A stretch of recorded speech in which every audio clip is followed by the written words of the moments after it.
almost as good as the Lions winning at Newlands. The Bulls winning. I had them to go down to the Jaguares. Thank goodness, Lute Jager's back. Andre Pollard looked a lot better, and we even saw Jesse Krill making breaks and looking like the Springbok of old. Great news for South African rugby that the Bulls did win. I think they'll go one further this weekend. They'll beat the Cheetahs, who started with a huff and a puff, 24 points in 20 minutes against the Chiefs, then lost 41-3 in that last 60. That is the relevance of the Cheetahs. Not good enough to be in Super Rugby. The team that we're talking about though, the Lions, good enough to be in Super Rugby, good enough to win it. If they host the playoffs, and I think they will win their first ever Super Rugby title. They were magnificent in Cape Town in beating the Stormers. We did call it here. I thought it would be tighter than it actually was.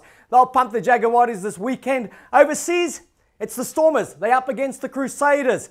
Then they play the Highlanders. Then they play the Hurricanes. It's one of the hardest tour itineraries. I think they'll go well against the Crusaders. Not good enough to win, but they will play a good game. The Kings, they'll entertain in Sydney, but they won't be good enough. Who should be the Bok captain? I've always said Dwayne Vermeulen, but if it has to be a local player, it's got to be Jaco Krill. Check it out on Sport 24. And for those in Durban, I haven't forgotten about you, the Sharks. Sharks Rebels, they shouldn't even be in the tournament. The Rebels, Sharks to win by 20.